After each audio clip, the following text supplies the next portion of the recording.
I was standing in the rain when I understood what I was worth to them. Not in any abstract sense. Not in the way a man sits quietly with a cup of tea and reflects on how the world has treated him over the years. I mean, I was standing on the stone path outside St. Bartholomew's Church on a wet Sunday morning in November, water running off the broken spoke of my cheap umbrella and down the inside of my coat sleeve, and I understood with perfect clarity what kind of man my daughter-in-law believed me to be. I had the hymnal in my left hand, the one that belonged to my father. I will come back to that hymnal. It matters more than I can tell you right now. But I want you to know it was in my hand, worn through at the spine, the cover soft with 40 years of handling, and I was holding it the way a man holds something he brought for a reason, for a specific and important reason, on a specific and important morning. Daniel was inside, 27 years old. Daniel Price, my son Peter's stepson, the young man I had been walking beside through the Norwich market on Saturday mornings for the better part of 6 years.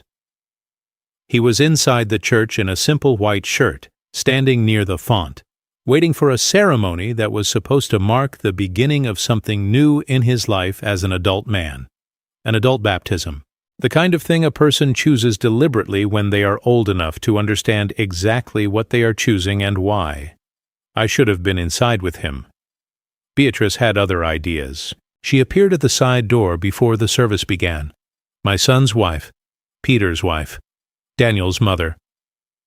35 years old, impeccable coat, hair arranged in a way that took effort, the kind of effort that signals you are aware of being looked at.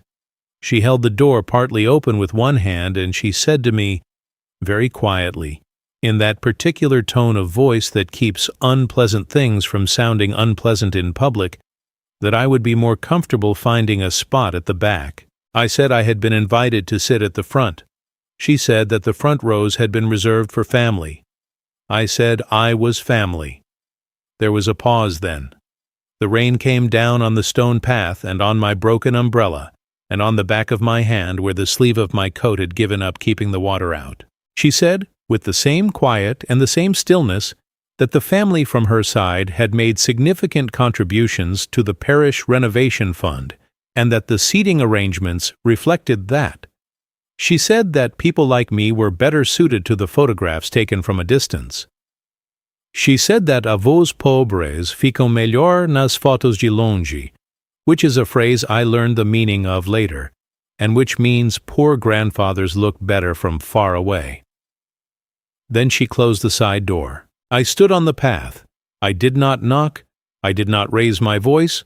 I did not make a scene on the stone path outside St. Bartholomew's Church in the Higham Grove area of Norwich on that wet Sunday in November. I am 58 years old, and I have learned, through the long, slow education of living a modest life with as much dignity as I could manage, that the most important thing a man can do in a moment of deliberate humiliation is refuse to become the version of himself that the humiliation was designed to produce. So I stood in the rain. Through the old leaded glass of the window nearest the path, slightly blurred with condensation, I could see Daniel standing near the font. He was turned slightly away from me. He did not know I was outside. He was looking toward the front of the church, toward the altar, with the particular expression of a young man who is trying to hold himself steady for something that matters enormously to him. I held the hymnal. The water ran down my wrist, and then the Reverend Thomas Alder, 61 years old, a man who had been the parish priest at St. Bartholomew's for longer than I had known the church, did something I did not expect. He stopped speaking. I could see him through the glass, standing at the front of the church, and I watched him stop mid-preparation, turn his head toward the side door, and then turn it further toward the main entrance. I watched him set down whatever he was holding. I watched him walk the length of the central aisle of that old church in complete silence, with everyone watching him, until he pushed open the main door and walked out into the November rain and stood beside me on the path. He did not say anything immediately. He was a tall man, Thomas, with the kind of stillness about him that comes from decades of sitting with people in their worst moments and knowing when words make things worse. He stood beside me in the rain without a coat, and he looked at the street, and then he looked at me, and then he offered me his arm. Not his hand. His arm. The way you offer your arm to someone you are escorting somewhere they have every right to be. I am going to tell you how I came to be standing on that path. I am going to tell you about Daniel, and about the 6 years of Saturday mornings, and about the hymnal, and about what was written inside it. I am going to tell you about my son Peter, and what it costs a man to stay silent when he should speak, and what it costs another man to wait while someone he loves is paying that cost. But first I want you to do something for me. Tell me where you are watching this. Your city, your part of the country. Drop it in the comments because I want to know who is out there listening to an old man talk about the morning it rained in Norwich, and a reverend walked out of his own church to come and stand beside him.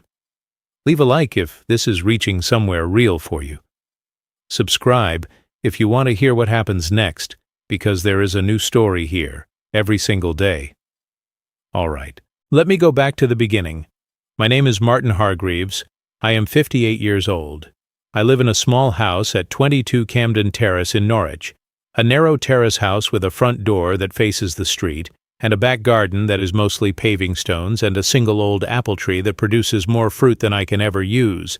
My wife Margaret died 11 years ago, when Peter was 26, and I have lived in that house alone since then, with the particular quiet that follows a person who is used to sharing a home, and now does not.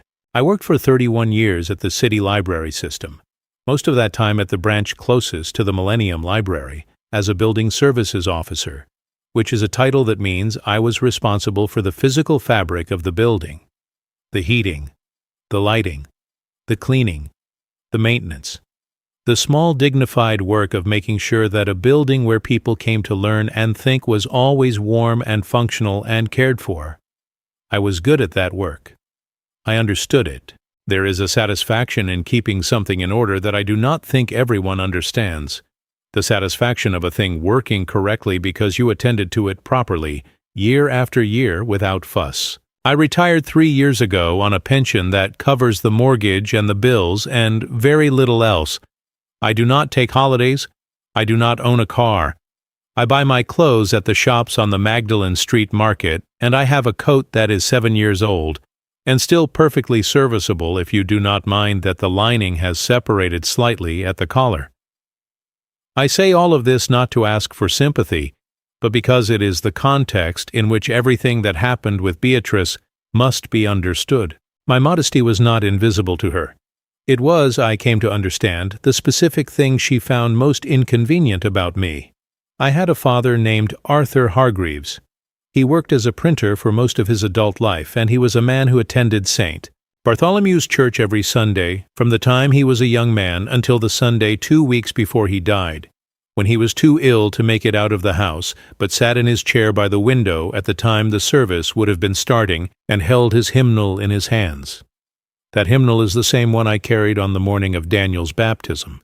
My father left it to me not in a will or a formal document, but simply by leaving it on the kitchen table the last time I visited him in hospital, and saying with the matter-of-fact quality he applied to everything that he would not be needing it any more and he thought I might want it.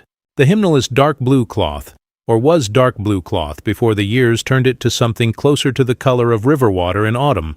The spine is held together with old adhesive that cracked years ago and was repaired with a careful length of brown parcel tape that has itself begun to lift at the edges.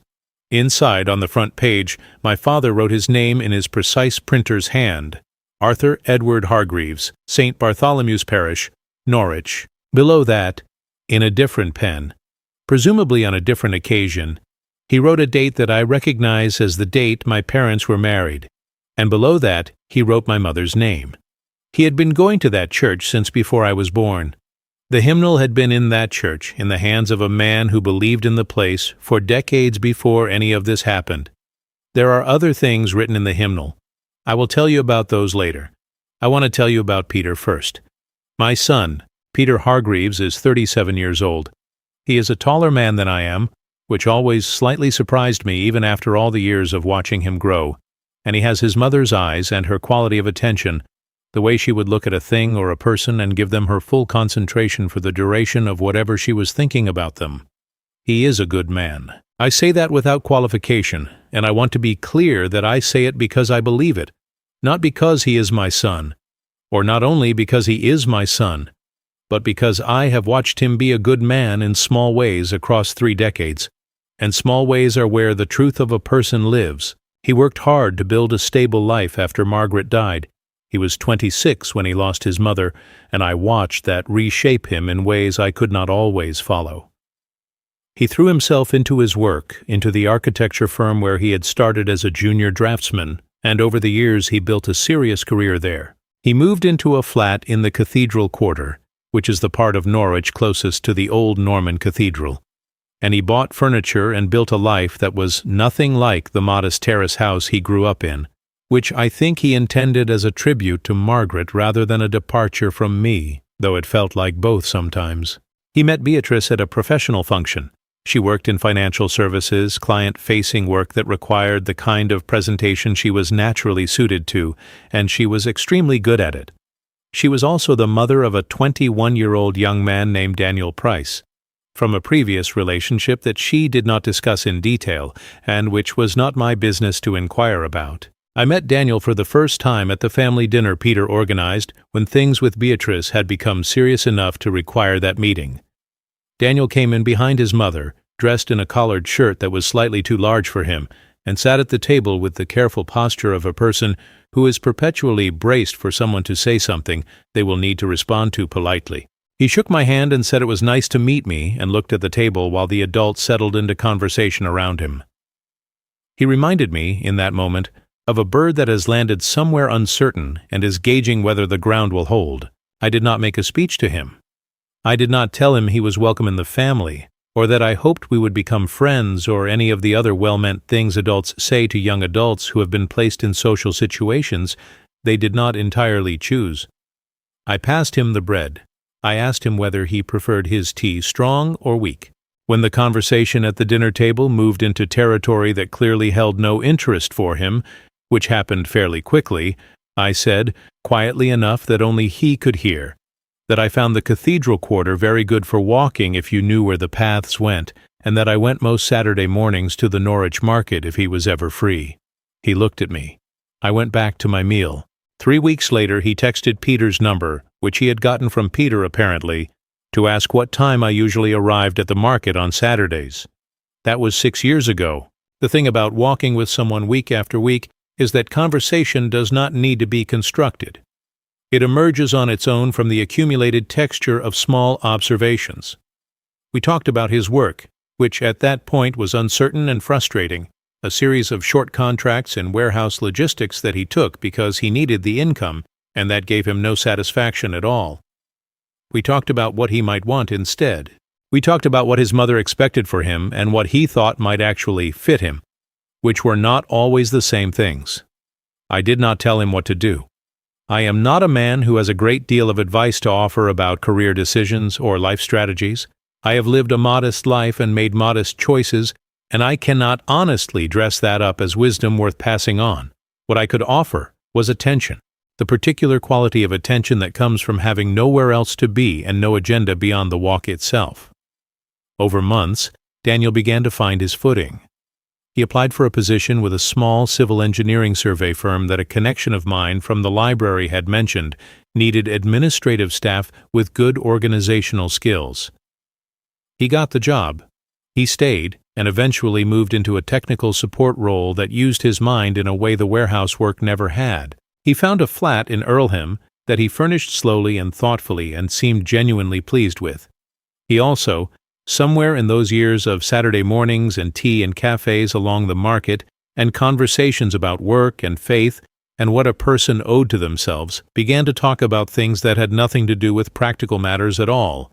He began to talk about faith, not the formal institutional kind, at least not initially, but the more personal kind of questioning that a person does when they have been uncertain about the ground under their feet for a long time and are beginning to wonder whether there is something more solid available. I told him about my father's church. I did not push. I am not a man who pushes anything, particularly faith, which seems to me to be a matter of private discovery rather than external instruction. I told him that saint Bartholomew's was where Arthur Hargreaves had worshipped for the better part of 40 years, and that Thomas Alder was a man worth speaking with if he was asking the kinds of questions he seemed to be asking, and that the church itself was old, in the particular way that Norwich churches are old, which is to say in a way that feels like the building has been holding a space for exactly this kind of conversation for several hundred years. Daniel went. He talked to Thomas. And then he kept going. I did not attend with him initially. These things were his to explore in his own way and on his own terms. But Thomas knew me through my father's long connection to the parish, and he mentioned one afternoon when I stopped by to attend a quiet service alone that he had been speaking with a young man named Daniel Price, who had described his connection to me in terms that Thomas wanted me to know about. He said Daniel had told him that I was the steadiest presence in his adult life, that he had not expected to find that in someone his stepfather's father's generation, that the Saturday mornings had given him something he could not quite name, but that he had learned, through them, what it felt like to be genuinely accompanied through uncertainty rather than simply advised about it. I sat with that for a while after Thomas told me, I am not a man who cries easily. I did not cry that day in the church when Thomas told me what Daniel had said, but I sat very still for several minutes in the pew where my father used to sit, and I held the hymnal on my knee, and I felt something that I think is the specific kind of gratitude that comes when you discover that something you offered without expectation of return turned out to matter more than you knew. Now let me tell you about Beatrice. I want to be honest about her, and I want to try to be fair, which is difficult because what she did outside that church door on the morning of Daniel's baptism is the kind of thing that is hard to be entirely fair about. But I will try. Beatrice grew up in a family that placed enormous value on social presentation. Her parents were from the professional class, her father a solicitor, her mother a secondary school headmistress, and the household she was raised in was one where the right school, the right clothes, the right associations, and the right appearance at the right events constituted a kind of moral framework. This is not unusual. There are many families like this in England, and they are not wrong exactly. They have simply mistaken appearance for substance, which is an error that is easy to make when appearance has served you well for long enough. Beatrice was extremely good at her work, and extremely good at the social architecture of her personal life. She cultivated friendships with people she found useful, and maintained a careful distance from people she found limiting. She was not cruel about this in any obvious way. She simply exercised a consistent preference for the company of people who reflected the image she had constructed of herself and her family. I did not fit that image. My worn coat did not fit it. My terrace house did not fit it. My library job, my modest pension, my cheap umbrella, my old hymnal, none of it fit the image of the family she was building with Peter in the Cathedral Quarter flat with its good furniture, and its professional dinner parties, and its carefully curated social circle. She never said this directly to me. She was far too practiced at social management for anything so blunt. What she did instead was smaller and more consistent, invitations that arrived at the wrong time, so that by the time I received them, the family gathering had already been arranged around my absence. Photographs taken at moments when I was in the kitchen or the bathroom, or had stepped away from the group for some reason. Comments about Daniel's appearance at events that gently suggested he needed to present himself differently, which I understood as comments about the kind of company he was keeping on Saturday mornings. Peter noticed. I know he noticed because I know my son, and I know the particular expression on his face when he is aware that something is happening and has decided, for reasons of his own, to let it pass unremarked. He wore that expression at family dinners. He wore it at Christmas. He wore it on the occasions when Beatrice referred to me in conversation as Peter's father, with a slight emphasis on the possessive that was not quite kind but not quite unkind either, and Peter looked at his plate and said nothing. I did not raise the matter with him. It was not my place, and it would not have helped. A man who is allowing something to happen because he has concluded that the cost of stopping it is higher than the cost of enduring it cannot usually be argued out of that position from the outside. He has to arrive at it himself, and he has to arrive at it in his own time, and the most useful thing I could do was remain available when that time came. So I came to dinners. I attended family events. I sat in the seats I was given, which were usually toward the back or the side, and I drank the tea that was offered, and I spoke when I was spoken to. And I left when it became clear the evening had moved into a phase in which my presence was superfluous. And on Saturday mornings, I went to the market and waited for Daniel. The baptism had been Daniel's idea entirely, and I did not know the full shape of it until the Reverend Thomas told me, weeks before the ceremony, what Daniel had asked him. I need to back up to explain how we arrived at that conversation. Daniel had been attending St. Bartholomew's for about 2 years by then, first irregularly and then with increasing consistency, the way a person settles into something when they discover it is genuinely sustaining them, rather than simply meeting a social obligation. He spoke to Thomas in pastoral meetings, which Thomas had described to me in general terms as conversations that were serious and searching and marked by the particular quality of honesty that comes from a person who has spent a long time being careful about what they reveal, and has finally found a setting in which care is not required. I knew Daniel was considering a formal baptism. He had mentioned it on one of our Saturday mornings. In the offhand way, he mentioned things that mattered very much to him, which was to place them in the middle of a longer conversation about something else, and then wait to see how the air changed around them. He said he had been thinking about what it would mean to make something formal that he had already come to believe privately. He said the formality was not for other people but for himself, a kind of clarity he wanted to have in his own record of who he was and what he stood for. I said that sounded right to me, that some things benefit from being made explicit. He nodded, and we walked on and talked about something else, and I thought privately that when the time came I would go and sit at the back of the church and watch and be glad. I did not know what he had asked Thomas until Thomas asked to meet with me. Thomas Alder is the kind of clergyman that a certain kind of institutional church finds difficult to manage, and a certain kind of person finds enormously reassuring. He is direct without being aggressive. He holds his beliefs with confidence, but without the particular rigidity that makes a person impossible to talk to when those beliefs meet complexity. He has buried a great many people in his years at St. Bartholomew's and counseled a great many more, and the effect of all that accumulated contact with human difficulty is that he speaks about serious things with a matter-of-fact quality that makes the serious things feel less frightening than they might otherwise. He told me, over tea in the small room adjacent to the vestry that he used for pastoral meetings, that Daniel had made a specific request about the baptism ceremony. He had asked that Martin Hargreaves serve as his witness of faith, not a godparent in the traditional sense, not a formal sponsor in the liturgical framework, but the person designated in Daniel's own statement of intention as the one whose presence would mark the occasion, as witnessed by someone who knew the full story of his journey. I looked at Thomas. Thomas looked back at me with the expression of a man who has said something he knows will take a moment to land. I asked him to explain what that meant in practice. He said it meant that when Daniel stood at the font and made his declaration, I would stand beside him, that my name would be in the service program, that Daniel had written a short statement as part of his preparation for the baptism, which was the parish's requirement for adult candidates, and that in that statement he had named me as the person who had most directly accompanied him in the spiritual questioning that led to this decision. He showed me the statement. I am not going to repeat it in full because some things belong to the person who wrote them, but I will tell you that Daniel had written, in his careful and slightly formal way, that he had learned what it felt like to be present to something larger than himself through the company of a man who had never told him what to believe, but had simply been consistently and reliably there, and that he wanted that man present when he made the formal declaration of a faith he had come to in his own time.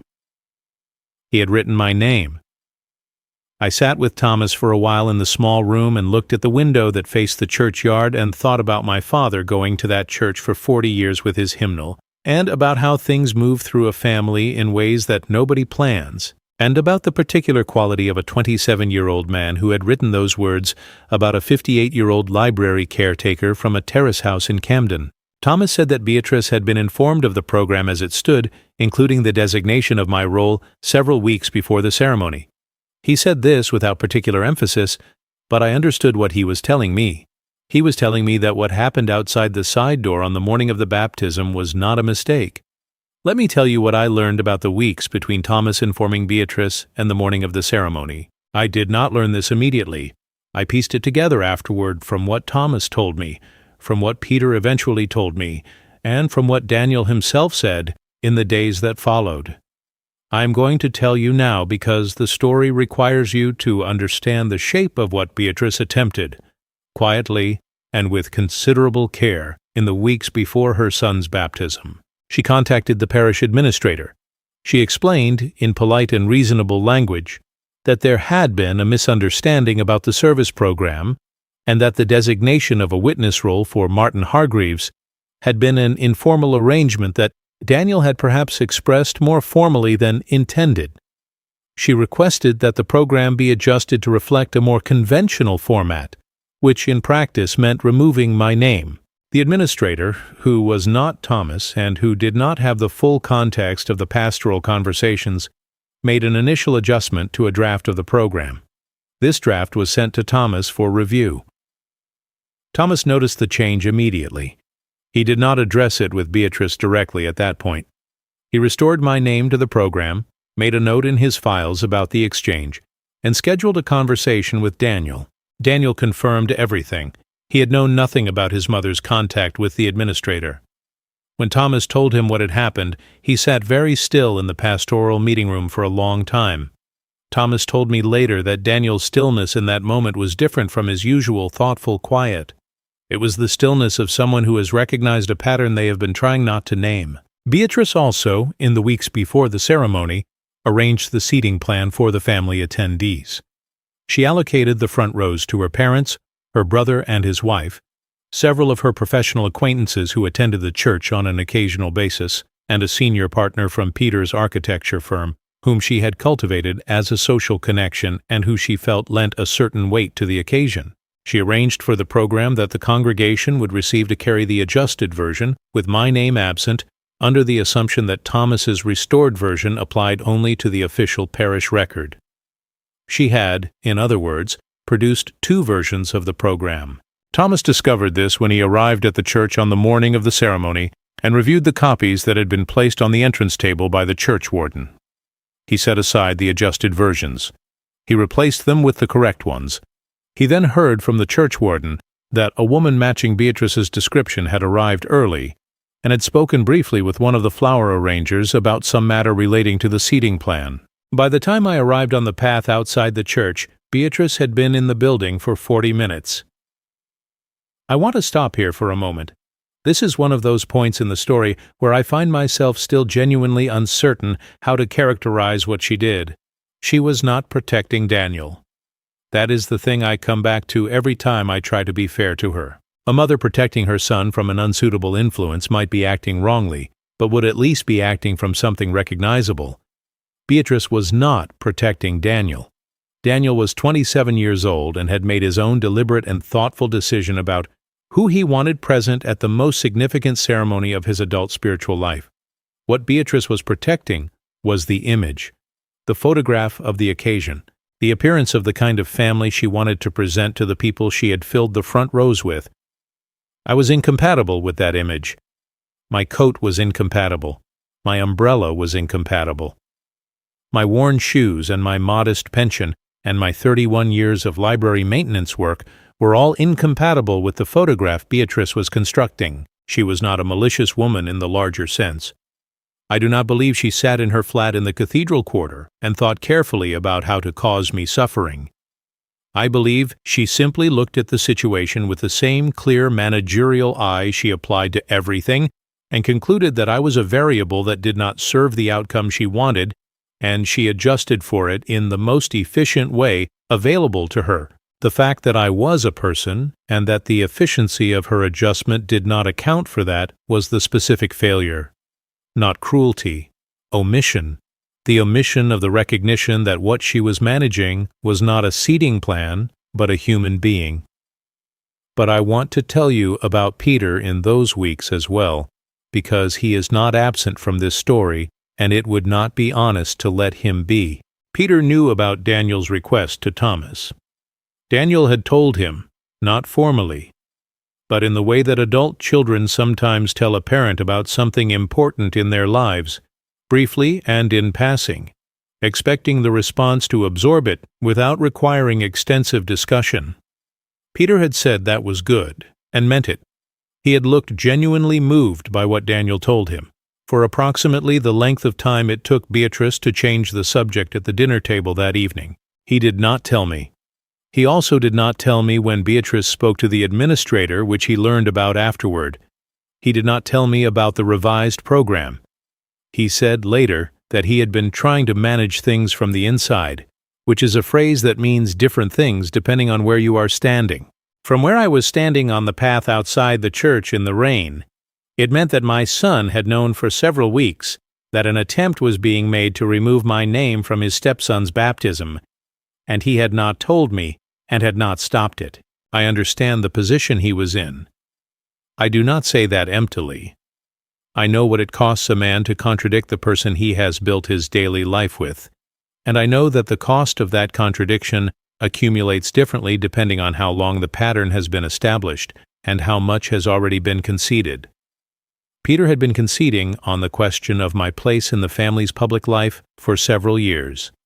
Each individual concession had been small enough to seem manageable. Together they had carried him to a position where he stood several steps behind his wife on a November morning while she told his father to find a spot at the back of the church. He was inside the church when that happened. He did not follow her to the door. He told me later that he had heard the conversation from where he was sitting and that he had not moved. He sat in his seat in the second row, and he looked at his hands, and he did not move. I am telling you this not to condemn him. I am telling you this because it is the truth of what happened, and because the story does not make sense without it, and because what happened to Peter in the course of the ceremony and the days that followed is an important part of what I want to tell you. Now, let me tell you about the hymnal and what was written inside it. I have told you about my father's name on the front page and my mother's name and the date of their wedding. I have told you about the general contents, the printed hymns, and the liturgical texts that make up the body of the book. What I have not told you is what my father wrote across the years in the margins and on the blank pages at the back. Arthur Hargreaves was not a man who kept a diary. He was a printer, and he had a professional respect for the permanence of written words that made him careful about committing them. But across the years of his attendance at St. Bartholomew's, he had gotten into the habit of writing very small notes in the margins of the hymnal next to the texts that seemed to him significant on particular occasions. A date, a name, sometimes a single word that must have meant something specific to him in the context of that service on that day. There is also a section at the back of the hymnal where the pages are blank. In this section, my father wrote, very small and very neat, a running list. The list has no formal heading, but its nature becomes clear as you read it. It is a list of names, always accompanied by a date, sometimes accompanied by a brief note. Margaret's name is there, the date we married, with the note simply "good woman" beside it, which is what my father called her whenever he spoke of her. Not as faint praise, but as the highest compliment in his vocabulary. My mother's name is there with the date she died and a date following it that I took me a while to identify as the date of the memorial service. Various names I recognize from parish history, from his printing colleagues, from our neighborhood. Toward the back of this list, written in ink that is slightly less faded than the entries around it because it is more recent, is a date from 2 years ago and a name. Daniel Price. Beside the name, in my father's hand, which I had photocopied from his letters because I wanted to remember it exactly, my father would have written simply something worth keeping. But what was there, in handwriting that was not my father's because my father died 8 years before that date, was a note in Thomas's hand that I recognized because I had seen Thomas's handwriting on parish notices. Thomas had written, in the blank space on that page, "First Testimony," meaning the first time Daniel had spoken openly to him about his faith journey. Thomas had known that hymnal. He had known it from my father's years in the parish. He had seen it in my hands on the occasions when I attended services alone, and at some point in his pastoral meetings with Daniel, he had asked Daniel about his connection to me, and the hymnal had come up in that conversation, and Thomas had, with a discretion, and a sentiment that I think reflects the best of what a parish priest can be, marked the moment in the record where it seemed to be long. He had added Daniel's name to my father's list. Before I tell you what happened inside the church, I need to stop for a moment because I want to ask you something. Where are you right now? What city? What part of the country? Leave it in the comments below, because there is always someone watching this kind of story from somewhere I would not expect, and I find that genuinely moving. And if this has been landing somewhere personal for you, somewhere true, leave a like before we go any further. Subscribe for daily stories. There is a new one here every day, and I think you will want to stay for what happens when Thomas walks back through those church doors with me beside him.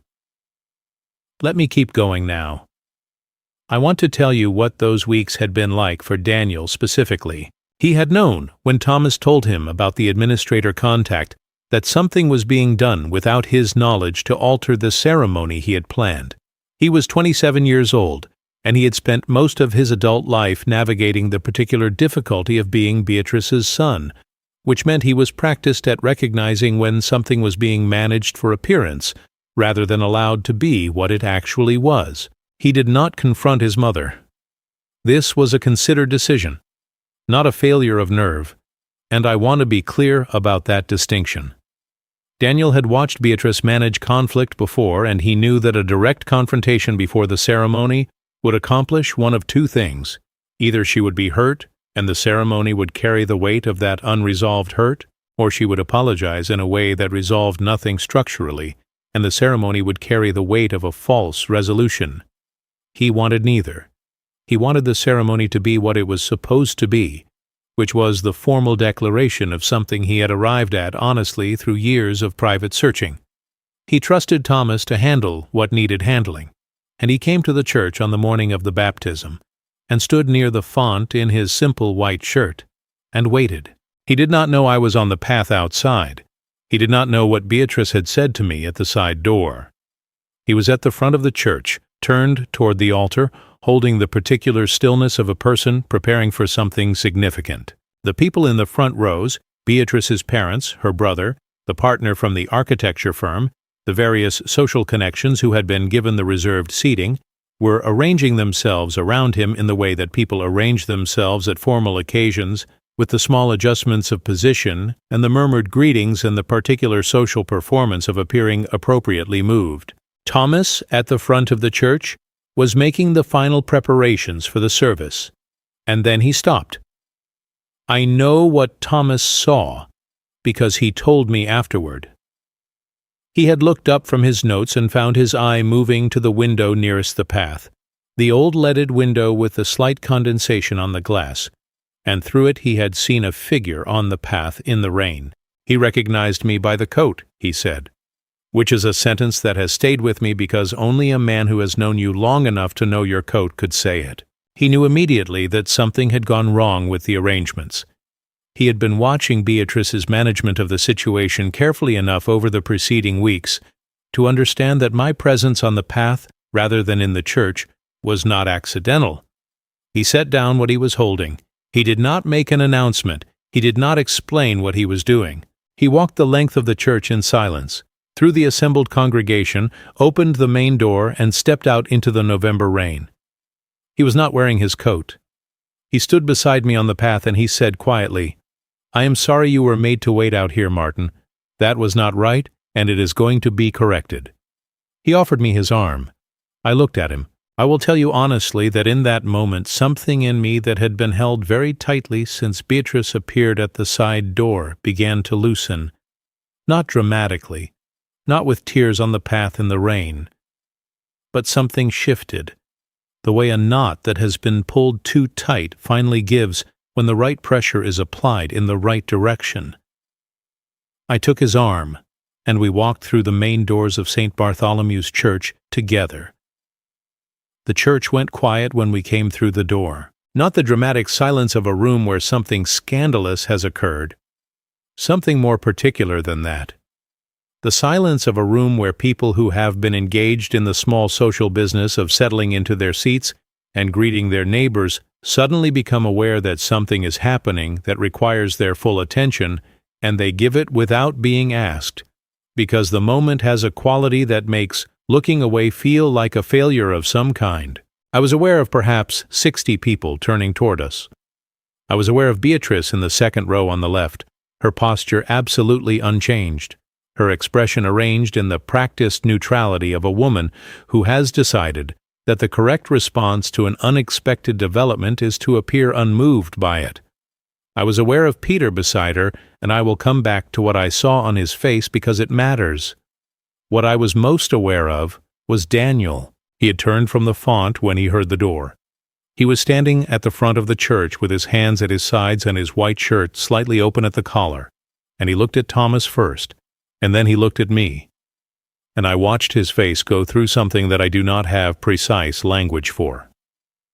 It was not surprise exactly, because he was intelligent enough to assemble what had happened from the fact of my wet coat and Thomas's purposeful entrance. It was something closer to recognition, the recognition of a person who has suspected something and has now been given confirmation of it, and who is processing what that confirmation means about the people involved.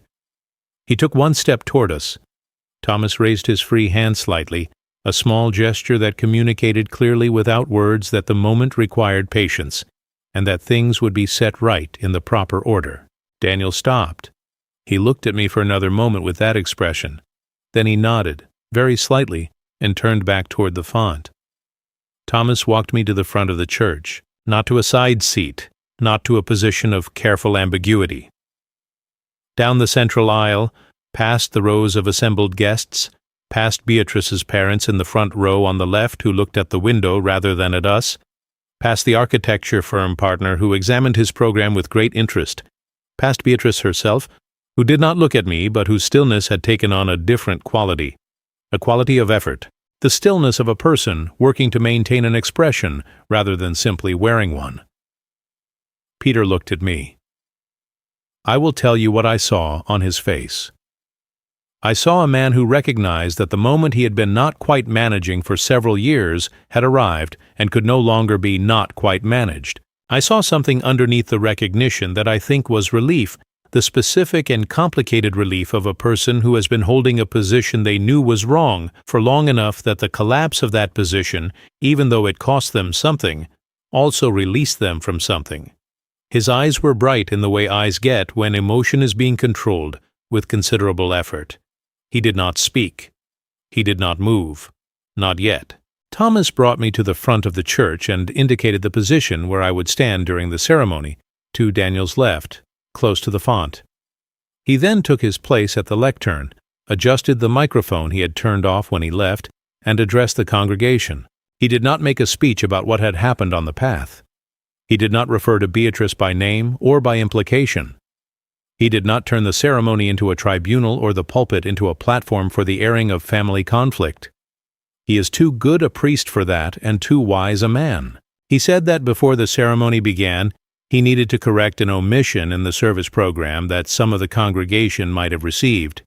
He said that Daniel Price had made a specific request about this ceremony, and that the request had been incorrectly excluded from some versions of the distributed program, and he wanted to ensure that the full record was clear. He said that Daniel had asked that Martin Hargreaves serve as his witness of faith at this baptism, as the person who had most directly accompanied him in the journey that brought him here today, and that Martin was now in his proper place for that purpose. He said it the way he would have said any other piece of administrative information about the service, clearly, factually, without embellishment. And then he said he would like to read a short passage from the statement Daniel had submitted as part of his preparation for the ceremony. The church was very quiet. I was aware of my wet coat. I was aware of the hymnal in my hand, dark and soft and familiar. I was aware of Daniel beside me, very still. Thomas read. I did not learn steadiness from those who dress the best. I learned it from the man who waited for me in the rain long before today. He read it once and did not repeat it and did not comment on it, and moved directly into the opening of the service. I stood beside Daniel at the font and looked at the old stone of the church and thought about my father and his 40 years in this building, and the list at the back of the hymnal with Daniel's name at the end of it, and I felt the particular weight of something that has been properly completed, the way a thing that has been open closes, quietly and without drama, in exactly the way it should. The ceremony was not long. An adult baptism at St. Bartholomew's in the tradition Thomas followed was a solemn and relatively spare occasion, built around the spoken declaration rather than elaborate ritual.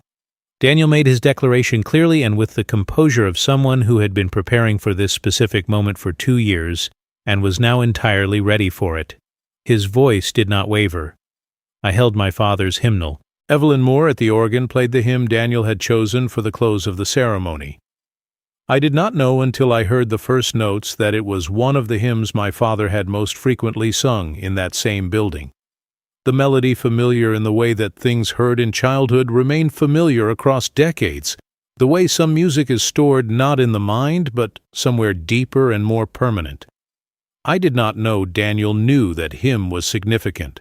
I found out later that he had asked Thomas, and Thomas had told him, and he had chosen it deliberately. That is the kind of young man Daniel Price is. Now let me tell you what happened in the congregation during the ceremony and in the parish hall afterward, because these things are not peripheral to the story. They are the story. Beatrice did not leave. I had wondered, in the abstract way you wonder about things while simultaneously being entirely focused on something else, whether she might find a reason to exit the church before the ceremony concluded. She did not. She sat in her second-row seat with her parents on one side and Peter on the other, and she looked at the front of the church throughout the service with the expression of a woman who has decided that the only remaining option is to be visibly dignified. Peter sat beside her and looked at the front of the church as well. When the ceremony concluded, and Thomas invited the congregation to move through to the parish hall for tea, which is the particular English ritual that follows every significant occasion, regardless of what that occasion was or what emotions it has produced, Beatrice rose from her seat and gathered her things with precise efficiency and moved toward the side entrance with her parents. Peter did not follow her. He stood in the emptying pew and looked at me. I was still at the front of the church with Daniel, who was receiving the quiet congratulations of a small number of people who had come specifically for him. Thomas was speaking with the church warden near the entrance. The architecture firm partner had already left. The front rows were clearing. Peter walked up the central aisle. He stopped in front of me and he looked at my coat, which was still damp across the shoulders, and then he looked at my face and he said, "Dad, I am sorry," very quietly. Just those 4 words, in the way that a man says something he has been holding for a long time when the holding has finally become more difficult than the saying. I looked at him. I did not tell him it was fine. It was not fine and he knew it, and I was not going to tell him otherwise.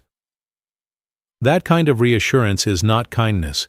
It is a way of making the person offering the reassurance more comfortable, by releasing the other person from the appropriate weight of what they have done, and Peter needed to carry that weight for a while. Not as punishment, because it was true, and because carrying true things is how a man learns to handle them. I said, "Peter, why don't you come and have a cup of tea?" He came.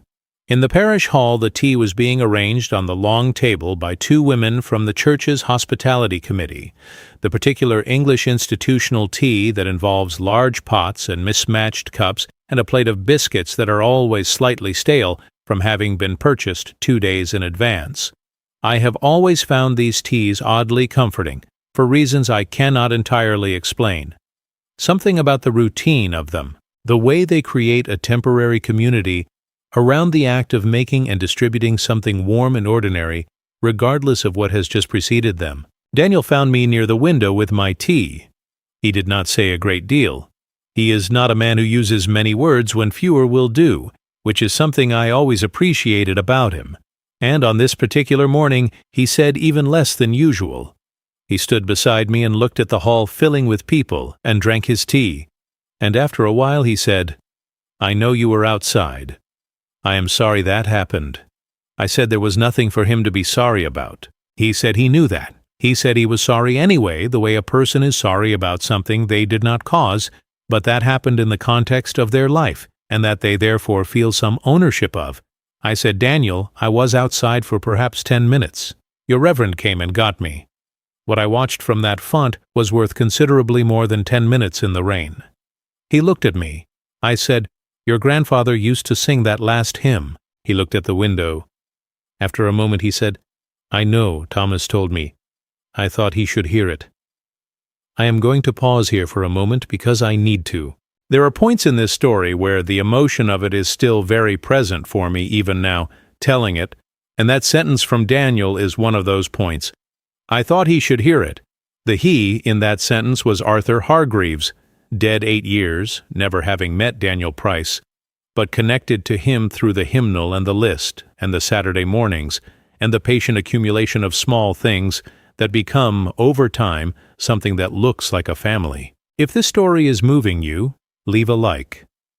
Tell me where you are watching from, your city, your part of the country. And if you know someone who has felt pushed to the outside of something that was rightfully theirs, please share this with them. Sometimes what a person needs most is to hear that the Reverend eventually comes to the door. Subscribe for daily stories. There is a new one every day. Let me tell you what happened with Beatrice. She came to find me in the parish hall. I had watched her across the room managing the situation with the particular competence she applied to everything, moving between her parents and a small cluster of her social acquaintances with expressions of composed engagement, maintaining the event as an event despite what had happened inside the church. She was good at this. She would always be good at this. It was the skill most central to who she understood herself to be. She crossed the hall to where I was standing near the window with my tea. She was carrying her own cup, held in both hands in the way that gives a person something to do with their hands during a difficult conversation. She said, "Martin," and then she paused, which was unusual for her. Beatrice was not a woman who left silences in her own sentences. She said that she hoped there were no hard feelings about the seating arrangements and that she had simply been trying to ensure that the occasion ran smoothly and that she had not intended for any unpleasantness to occur. I looked at her. She was 35 years old, composed and impeccable, holding her teacup in both hands. I said, "Beatrice, the poverty that hurts most is not the shortage of money." She blinked. "Not much, just slightly." I said, "The poverty that hurts most is the shortage of courage required to acknowledge who was actually present." She did not respond immediately. I watched something move behind her expression.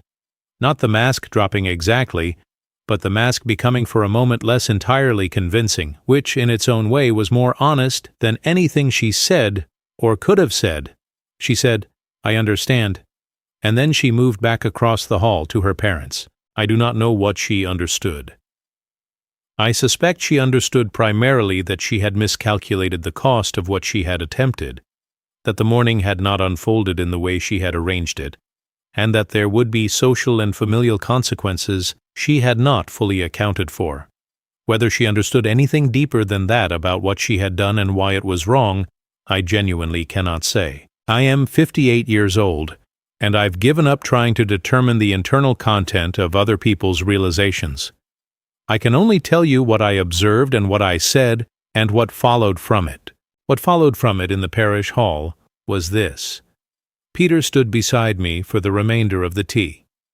He did not rejoin Beatrice and her parents. He stood beside me, and he drank his tea, and he spoke to Daniel and to Thomas and to the women from the hospitality committee who refilled our cups without being asked, and he was present in a way that he had not been present at a family occasion in several years. I noticed this. I did not comment on it. I drank my tea and looked at the old windows of the parish hall and felt the particular tired peace of a person who has been through something and is now on the other side of it. Thomas came to find me before I left. He pressed my hand warmly, in the way that people of his generation and profession press hands, with both of his and with considerable conviction, and he said that he was glad I had been there. He said that Arthur would have been glad as well. He said this simply, without sentiment, as a fact about a man he had known well, and who was still in the specific way that the dead remain present in the places they most frequently inhabited. part of the parish. I took the hymnal home on the bus. It was still raining. The weeks after Daniel's baptism were quiet in the particular way that things are quiet after something significant has shifted, not the comfortable quiet of a situation that has been resolved and put to rest, the more complex quiet of a situation that has changed fundamentally and is now in the early stages of becoming something new, when the old arrangement has been broken and the new one has not yet taken its full shape. That kind of quiet requires patience. I am by temperament and by the long education of my adult life a patient man. Peter came to Camden Terrace 4 days after the ceremony. He rang the bell at 7:30 in the evening, which is not the time a person comes for a casual visit. It is the time a person comes when they have spent most of the day working themselves up to something and have finally left the house before they can talk themselves out of it. I knew when I heard the bell what kind of visit this was going to be. I made tea. He sat at the kitchen table in my small kitchen, which has room for the table and 2 chairs and the appliances and very little else. And he wrapped his hands around the mug I gave him, and he looked at the table for a while before he began to speak. He said, "I need to tell you some things, Dad." And then he told me. He told me about the administrator contact. He told me about the dual programs. He told me about the conversation Beatrice had with him weeks before the ceremony, in which she had explained her reasoning for the adjustments, using the language of practicality and family management that she applied to difficult decisions, and in which he had not agreed, but had also not disagreed, which was functionally the same as agreement from where she stood. He told me about the moment in the church when Thomas walked out, when he had been sitting in the second row and had heard the side door exchange, or enough of it to understand what had happened, and had sat there with his hands on his knees and had not moved. He stopped there. He looked at his mug. He said, "I did not move, Dad." And then he was quiet for a while. I drank my tea and waited.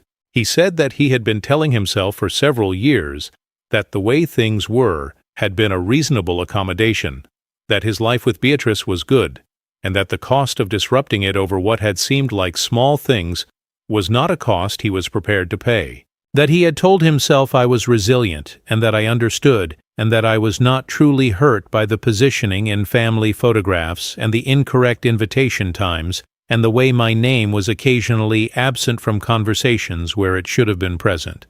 That he had told himself I did not mind. He said, "You minded." I said, "Peter." He said, "You minded and you never said so, and you came to every dinner and every event, and you sat where you were put, and you minded, and I knew you minded, and I told myself you did not." I said yes. He looked at me then. His mother's eyes. The particular quality of attention she used to give to things. I said, "I minded. I am your father, and I minded. And I am telling you that now not to hurt you with it, but because you asked me to be honest, and I will always be honest with you about things that matter." He nodded. I said, "What I need to know from you, Peter, is not whether you are sorry. I know you are sorry. What I need to know is what you intend to do with the understanding you have arrived at." He thought about this for a while. He is a careful man when he is being serious, which I have always valued in him. The quality of not rushing an answer because the answer needs to be right rather than quick. He said he needed to have a serious conversation with Beatrice about some things. He said he was not sure yet what the conversation would produce or what changes it would result in. He said he could not make promises he did not know yet whether he could keep. He said he wanted to start coming to Camden Terrace more regularly. He said he wanted to come on Saturday morning sometimes. I said that would be very welcome. He said that Daniel had called him the day after the baptism and had said something that Peter needed to pass on to me. He said Daniel had told him that whatever happened with the family arrangements going forward, he intended to keep coming to the market on Saturday mornings, and that Martin's place at any occasion Daniel organized would not be managed by anyone other than Daniel. I looked out the kitchen window at the garden with its paving stones and its old apple tree, bare in November, and I thought about a 27-year-old man who had been reserved and uncertain and braced for judgment when I met him, and who was now, 6 years later, making that kind of declarative statement to his stepfather about his grandfather by choice. It is a remarkable thing, what time and consistency can build. Let me tell you what happened in the weeks that followed, because they contain things that are important to the complete picture. Beatrice and Peter had the conversation Peter had described. I know the general shape of it because Peter told me what he felt able to tell me, which was that it had been long and difficult, and that it had covered territory that they had been leaving uncovered for several years. He said that Beatrice had defended her choices at the ceremony as having been made in the interest of the family's social presentation, and that he had told her, for the first time with complete directness, that the social presentation she was managing was not the family he wanted to be living in. He said she had been very quiet after that. He said they had agreed to speak with someone, a couples counselor, which Peter seemed uncertain about but committed to. He said that certain things were going to be different going forward and that he needed time to understand exactly how different. I did not tell him what to do. It was not my marriage and not my life, and the resolution of it was entirely his and Beatrice's business. I said that whatever happened, he should remember that Daniel needed a stable and present stepfather, and that Peter, in my honest assessment, was a better man than the one who had sat in the second row with his hands on his knees, and that the better man was the one Daniel deserved. He said that was harder to hear than a condemnation would have been. I said I knew. I want to stop here and tell you something directly. Not about Martin or Peter or Beatrice or Daniel, something about what this kind of story actually costs. Because I have been telling you about the ceremony and the parish hall and the kitchen conversations and the slow beginning of repair, and all of that is true, and all of it matters. But I want to be honest about the part that does not get repaired easily or quickly, because that is also true, and it also matters. What Beatrice said to me on that path, the specific framing of it, the poor grandfather who belongs at a distance, that sentence did not leave me after I came home. I had expected to feel, once Daniel's ceremony was concluded, and Thomas had returned me to my proper place, something like resolution. What I felt instead was a more complicated residue, not bitterness, I do not think, but a sharpened awareness of the specific ways in which a person can be made to feel that their modest life is a disqualification, rather than simply a life. I had known, in the abstract, that Beatrice found my circumstances inconvenient. I had not known, until she said it at that door, the precise shape of her contempt. And once I knew it, I could not unknow it, and the knowledge changed the texture of how I sat at the kitchen table with Peter, and how I walked through the parish hall, and how I looked at my coat on the hook by the front door. What I am telling you is that justice, even when it arrives cleanly, and in public and at the hands of a good man who walked out of a church in the rain to come and stand beside you, does not make the wound close instantly. It changes the wound. It gives it the right conditions to close eventually, but eventually is not immediately, and I think it is important to say so. If you are watching this and you are carrying something like what I am describing, I want you to know that the complexity of how you feel after someone has been held to account for what they did is not a sign that you handled it wrong, or that you are not moving forward properly. It is simply the honest texture of human healing, which is not linear and not quick, and does not conform to the shape of a satisfying narrative in the way that we might wish it did. Where are you watching this from right now? Your city, your part of the country? Leave it in the comments. What time is it where you are? I always want to know who is out there with me in this. Hit the like button if this story is sitting with you somewhere real. Subscribe because there is a new story every single day on this channel. And let me tell you the last pieces of what happened, because there is still something important left to tell you. Thomas asked me, about 3 weeks after the ceremony, to come and speak with him at the church. I went on a Thursday afternoon, which is a quiet time at St. Bartholomew's, the building empty between services and the particular silence of an old church in the middle of a weekday settling over everything. He had tea ready in the small pastoral meeting room, the same room where he had told me about Daniel's request months before, and we sat across from each other in the 2 chairs that faced the window looking onto the churchyard. He told me that he had something to show me. He brought out the parish record book for the current year, a large bound volume that the church maintained as the official register of significant events in the life of the congregation. He opened it to the section covering the fourth Sunday of November, and showed me the entry for Daniel's baptism. Listed as witnesses: Evelyn Moore, organist, and Martin Hargreaves, witness of faith. My name was in the record. Thomas said, "I wanted you to see this personally." Whatever program some of the congregation received that morning, the parish record is complete and correct. I looked at my name in the record book. Martin Hargreaves, witness of faith. Beside Daniel Price, adult baptism, St. Bartholomew's Parish, Norwich. I thought about my father's list in the hymnal, the dates and the names, Margaret's name and my mother's name, and the names of people helped and remembered across 4 decades of attending a church that my father had loved, with the practical and undemonstrative faithfulness of a man who showed up week after week, not because it was convenient, but because it mattered. I thought about how Daniel's name had been added to that list, in Thomas's hand, 2 years before, marking the beginning of something that ended with Daniel standing at the font in his white shirt, and choosing a hymn because he wanted his grandfather's memory to hear it. Some things that are supposed to last do last.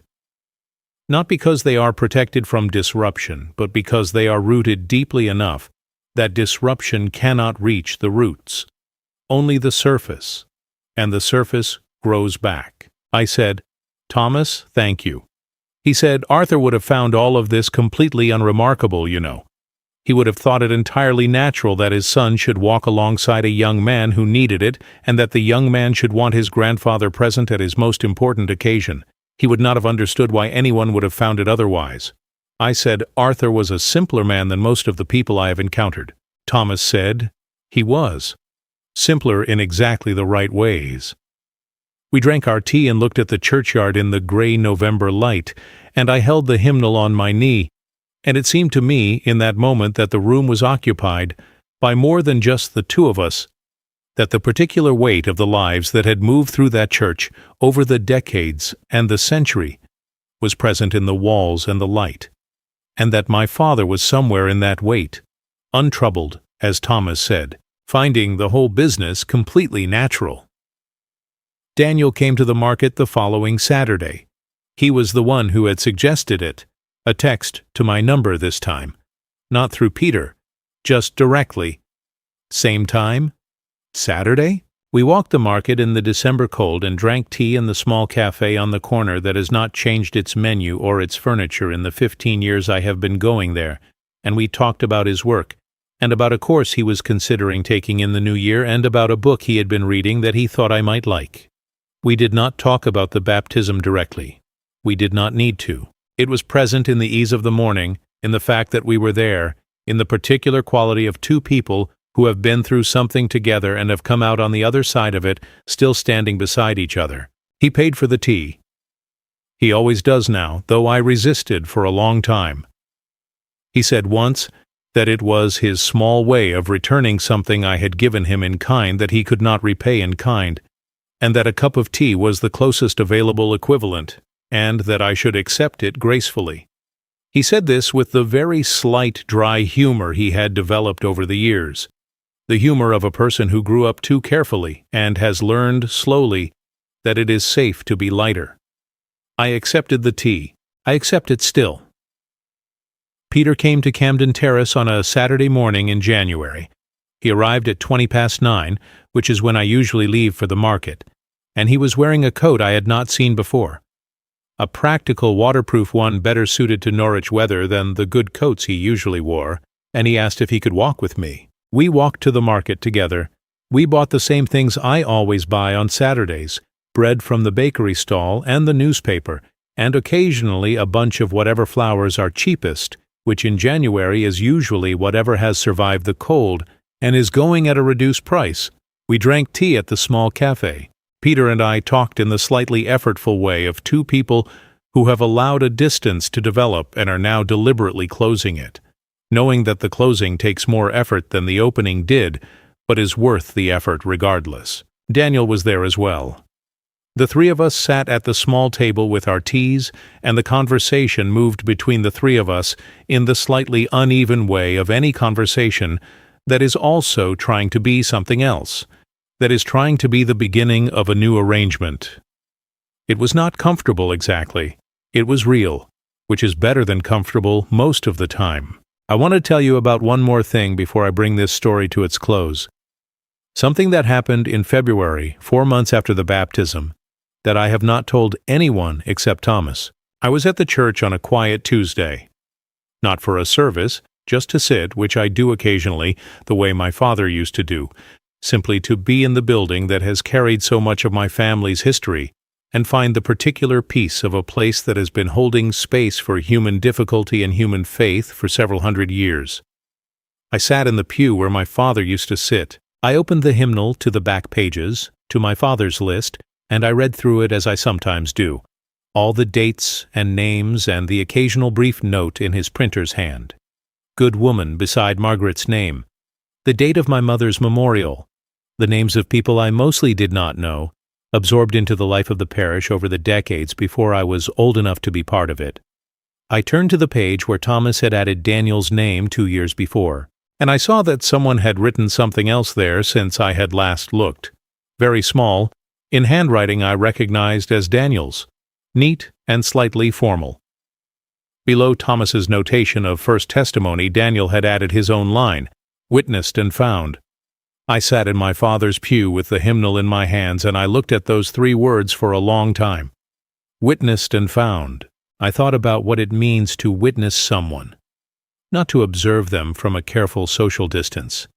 Not to assess them for their compatibility with the image you are constructing. To actually witness them. To see the full shape of who they are and remain present to it across time and difficulty and the various pressures that push people apart. I thought about what it means to be found, to be 21 years old and uncertain and guarded, and to have someone pass you the bread without ceremony, and ask whether you prefer your tea strong or weak, and to discover over months and years of Saturday mornings that the ground under your feet is more solid than you knew, and to arrive eventually at a stone church on a November morning where you are going to declare something true about yourself, and to have the man who walked beside you through the arriving actually be there at the front, witnessed and found. Daniel had written those words in the list his grandfather by choice had inherited from his grandfather by blood, and in doing so had added himself to a record that was never meant to be a record of extraordinary things, only of ordinary faithfulness and ordinary presence and the particular grace of people who show up consistently for the people they love, without drama and without agenda. Because showing up is what a person does when they genuinely mean it. I am going to tell you one more thing, and then I am going to close. I am going to tell you about a morning in late February when I went to St. Bartholomew's again, this time in the early afternoon when the light was different from the November gray, thinner and slightly warmer, the beginning of the suggestion of spring in the Norwich air that is always tentative in February but is nonetheless present if you know how to look for it. I walked the stone path where I had stood in the rain with my broken umbrella. I went inside. I walked to the front of the church. I placed the hymnal on the front bench, the bench where the people who had been deemed compatible with the occasion had sat during Daniel's baptism, and I sat beside it and looked at the font and the altar and the old windows with their imperfect leaded glass. And I thought about what it means to have a place that is yours, not because anyone granted it to you, not because you paid for it or performed for it or wore the right coat to claim it, but because you belong to it through the long, faithful accumulation of generations who belonged to it before you, and through the extension of that belonging to a young man who chose to join the record. My name is in the parish book, Martin Hargreaves, Witness of Faith. It will be there when I am gone, beside Daniel Price, beside Arthur Edward Hargreaves, beside my mother's name and the date of her memorial, the ongoing record of ordinary people who showed up for each other in an old church in Norwich, without anyone ever having to dress appropriately for it. That morning, my daughter-in-law left me on the outside because she believed the rain hid men like me. But it was from the wet door of that church that my adult grandson saw me whole for the first time, and I will carry that with me for whatever years remain to me, and I will be grateful for every one of them. If you stayed with me through this entire story, I want to say something to you directly. You gave an old man something tonight. You let him be heard. That is not a small thing. I want to ask you one last thing before you go. Leave me a comment with a single word. The word is standing. If you truly listen to this story, you will understand exactly why I chose that word. It is the word for what a man does when he has nowhere to sit. It is the word for what a good reverend does when he walks out of his own church in the rain. It is the word for what a young man does when he steps forward from the font to acknowledge the person who waited for him. It is the word for what this entire story was about, for who remains and who endures, and who is still there when the photographs have been taken and the guests have gone home and the tea has gone cold. Spring came to Norwich the way it always does, tentatively and then all at once.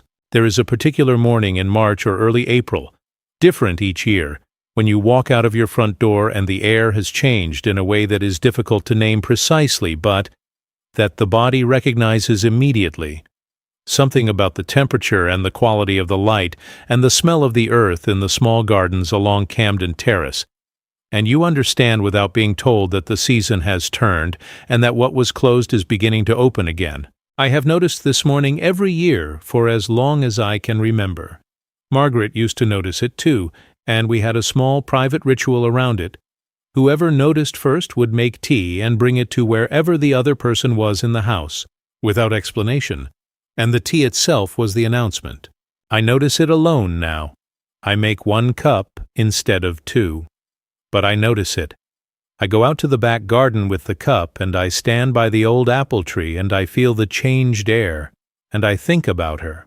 And the thinking about her is not only sad anymore. After 11 years, it has become something more layered than sadness, something that contains the sadness, but also contains gratitude, and the particular warmth of a life that was genuinely shared with another person who was genuinely good. This past April, standing with my tea by the apple tree on the morning I decided was the season's turning, I thought about everything that had happened since November, about Daniel and Thomas and the parish hall tea and Peter at my kitchen table at 7:30, about Beatrice and the side door, and the 4 words she had said that I have not entirely stopped hearing, about the hymnal sitting now on the shelf in my small front room where I can see it from my chair, the shelf where I keep the things that matter most to me without being things that need to be displayed. They simply need to be present. I thought about what the winter had actually contained. There is a tendency, when a significant thing has happened and you are looking back at it from the other side, to organize it into a cleaner shape than it actually had. To say that after the ceremony things changed, and the change was evident, and that a new chapter began, the truth is messier and more interesting than that. The truth is that November gave way to December, which gave way to January, and what those months contained was not a clean new beginning, but the slow and often awkward work of people trying to rearrange themselves after a reckoning. Peter came to the market on 4 Saturdays in January and February. Not every week. 4 times.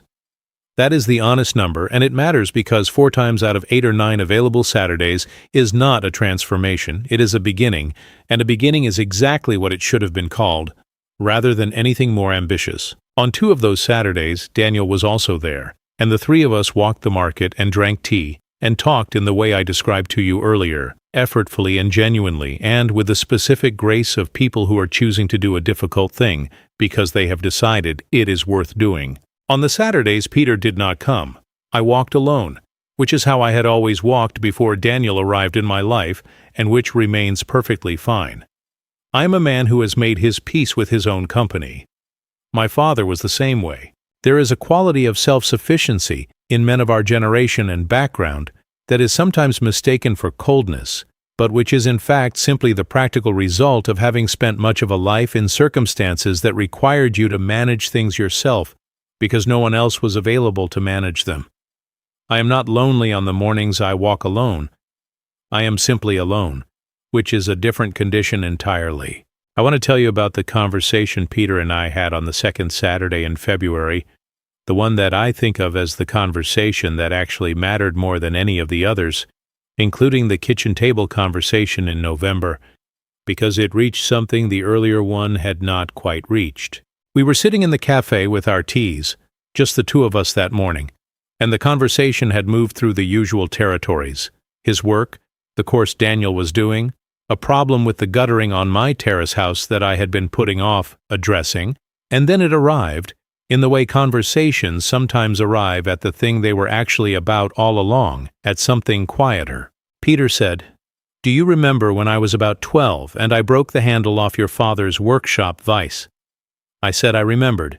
He said he had been terrified to tell me, that he had spent 2 days carrying the broken handle in his school bag, trying to work out how to approach the conversation, and that he had finally come to me not with a plan, but simply because carrying it alone had become unbearable.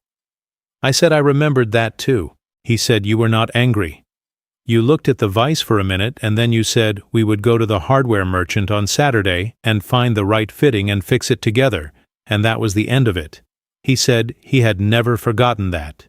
He said he had been 12 years old and he had experienced, in that moment, the specific relief of discovering that a person he had been afraid of disappointing had a larger capacity for reception than he had allowed himself to hope for. I looked at him across the small table.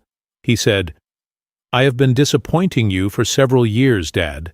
Not in one moment, but across many moments, and I have been carrying it the same way I carried that broken handle, knowing it was wrong and not knowing how to bring it to you.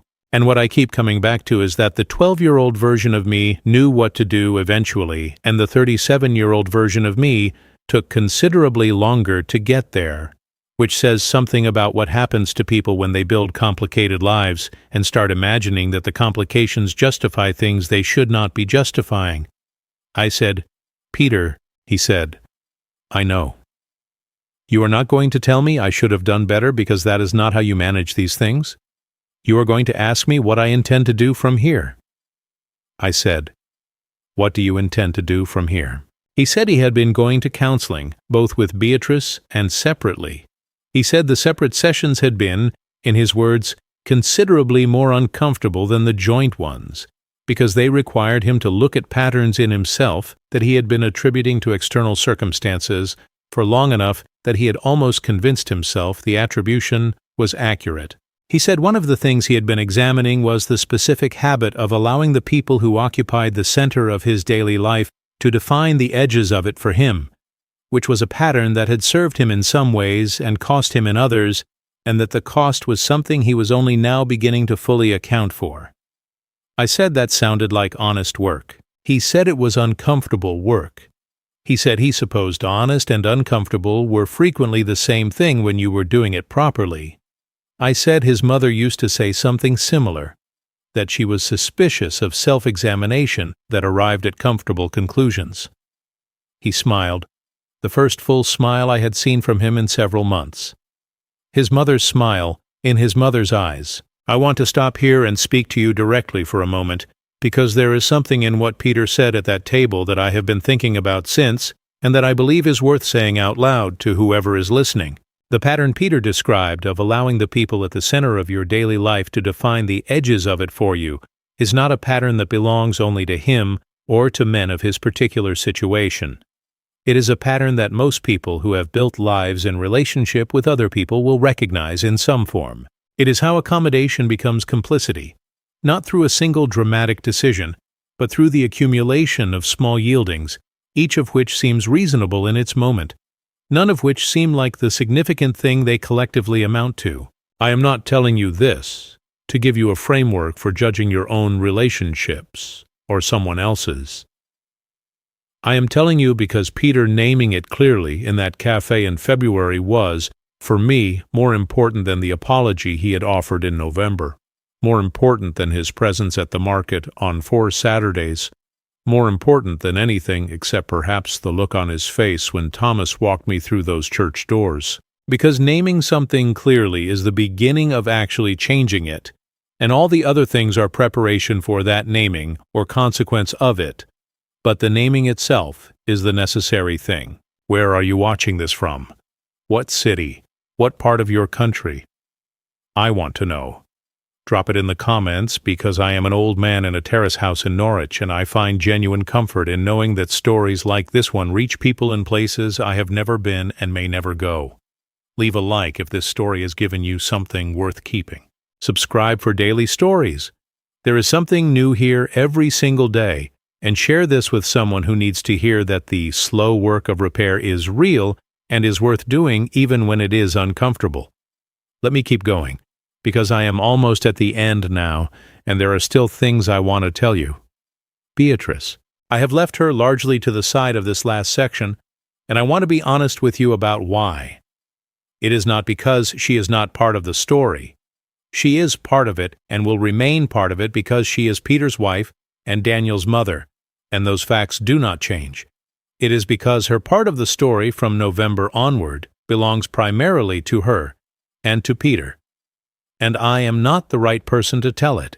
What I can tell you is what I have observed from the outside, which is limited, and what I believe about it, which is my own and may not be accurate. I have seen Beatrice 3 times since the baptism, once at a family Sunday lunch at Peter's flat in March, which was the first time I had been to the flat for a meal since before Christmas, an occasion that was constructed with evident care and that had the quality of a performance in its better sense, not falseness, but the genuine effort of people trying to make a thing go well because they have decided it matters. Once at a brief encounter outside the market when she was passing with her mother and stopped to speak for a few minutes with the composed courtesy she has always applied to our encounters, and which now carries a different weight than it used to because we both know that I know what lies beneath it. And once at St. Bartholomew's, which surprised me considerably, on the Sunday morning in April, when I attended the regular parish service and found her sitting in the congregation, not in the front rows, about 2/3 of the way back, on the right side, alone. Peter had mentioned she had been attending occasionally, without elaboration, and I had not asked for elaboration. I acknowledged her when I came in. She acknowledged me. We sat apart and attended the same service in the same old church, and I thought, sitting in my father's pew with the hymnal on my knee, that this was probably the most honest form the two of us could take together at this point, which is to say, present in the same space, attending to the same thing, without the requirement of performance from either of us. I do not know what Beatrice is working through. I do not know whether what happened on the morning of Daniel's baptism represented for her primarily a social failure that she is working to correct, or something deeper than that, a recognition that the framework by which she has been measuring people is missing something essential. I hope for the deeper thing. I'm not certain of it. I hold my hope with the particular modesty that comes from having spent 58 years watching people and knowing that genuine internal change is rare and slow, and not something that can be observed from the outside with any confidence in the short term. What I can tell you is that she has not done anything small or large to diminish my place in Daniel's life since November, whether this is because she has genuinely understood something, or because the public nature of what happened at the baptism has made a certain kind of management no longer operationally feasible. I genuinely cannot say. Possibly both. People are complicated, and their motivations are rarely pure in any direction. I have made my peace with not knowing. That is a different thing from not caring. I care about what Beatrice does and who she becomes, because she is the mother of a young man I love, and the wife of my son, and both of those relationships shape the texture of my remaining years. But I have accepted that my knowledge of her interior is limited and will remain limited, and that what I can attend to is the texture of my own behavior and the relationships I am responsible for, which is enough work for any man regardless of his age. Let me tell you about Daniel in the month since November, because this is the part of the story that carries the most genuine warmth, and I want to give it the space it deserves. He started the course he had been considering. Civil Engineering Surveying Technician Certification, delivered over 18 months through a combination of evening classes and distance learning.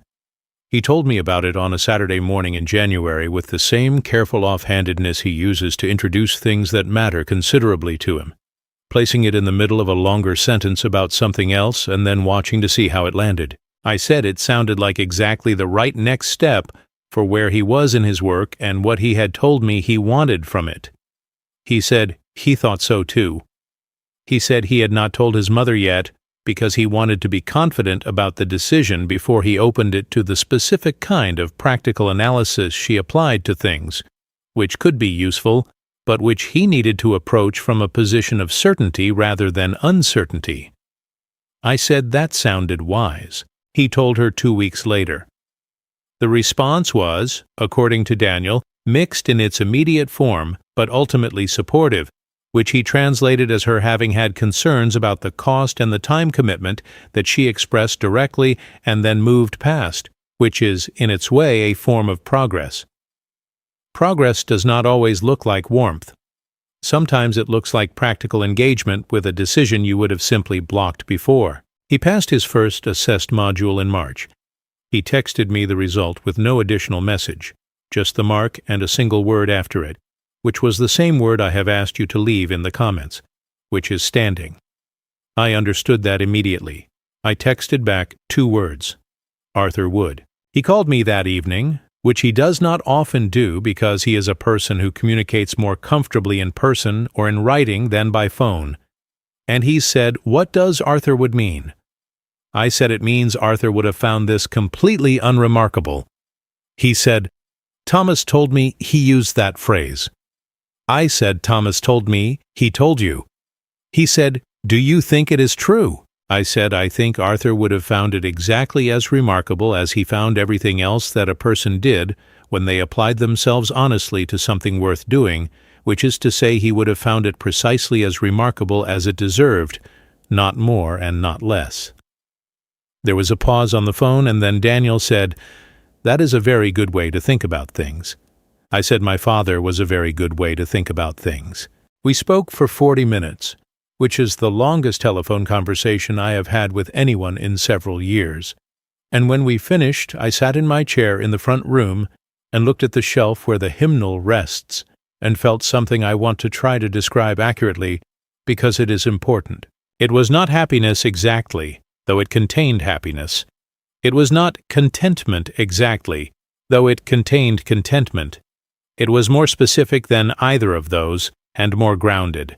It was the feeling of a person who has done something over a long period of time, not a grand thing, but a consistent and genuine thing, and has lived long enough to see what that thing actually became, and has found that what it became is more than they understood they were building when they were building it. I was passing bread and asking about tea preferences. I was walking a market on Saturday mornings. I was drinking tea in cafes and talking about work and faith and uncertainty. I was not constructing a legacy or building a relationship of historical significance or performing the role of the wise elder who would be remembered with gratitude. I was simply being present, repeatedly and without agenda, because it seemed to me that a young man who had landed in my family's life uncertain and guarded deserved someone who would be present for him without requiring anything particular in return. And what that presence became, over 6 years of ordinary Saturdays, was the thing that stood at a font on a November morning and declined to be removed from a program and testified to the reality of what those mornings had built, and chose a hymn because he wanted a dead man who had never met him to hear it. Witnessed and found. I think about those words often.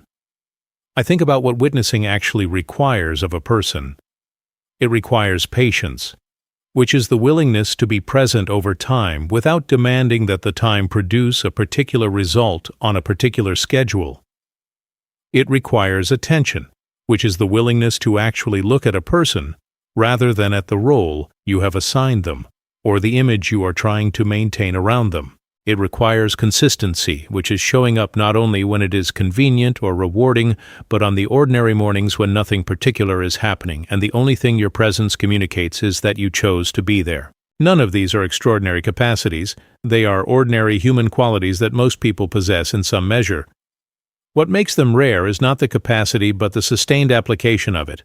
The choosing again and again, over years, to be the person who shows up. My father showed up at St. Bartholomew's for 40 years. He sat in the same pew and sang the same hymns and kept his list of names and dates in the back of his hymnal, and he never, to my knowledge, believed he was doing anything more significant than attending to something he valued in a way that reflected his values. The significance was not something he constructed. It was something that accumulated, the way all genuine things accumulate, through the patient application of ordinary faithfulness over time. If this story gave you something, even something small, even just a single image or sentence that you will carry with you for a few days, I want to ask you to share it with someone.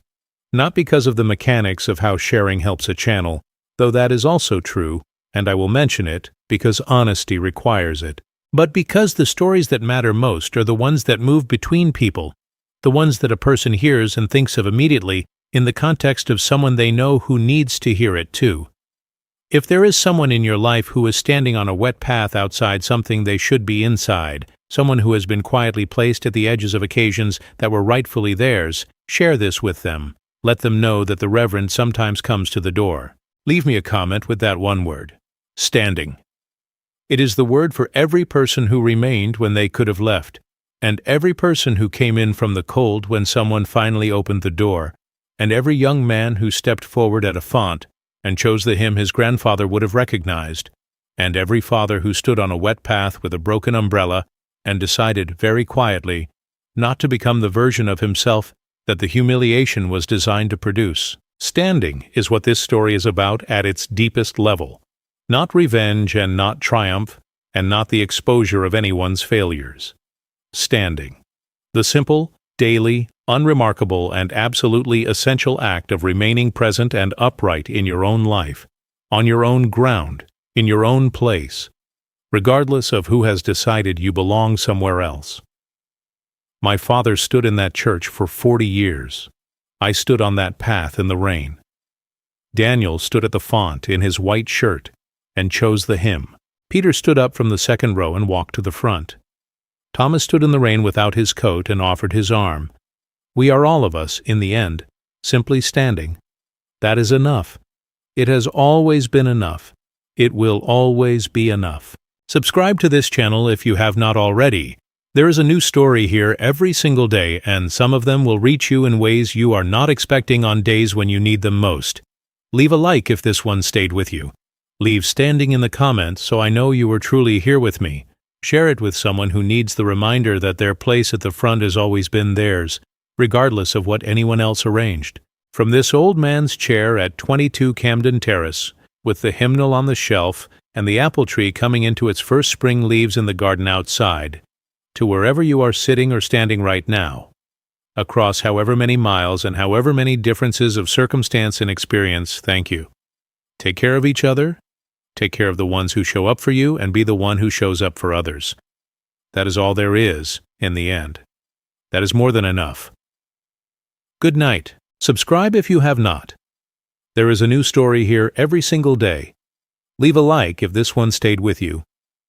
And from this old man's corner of Norwich to wherever you are sitting or standing right now, thank you. Take care of the people who show up for you. Take care of each other.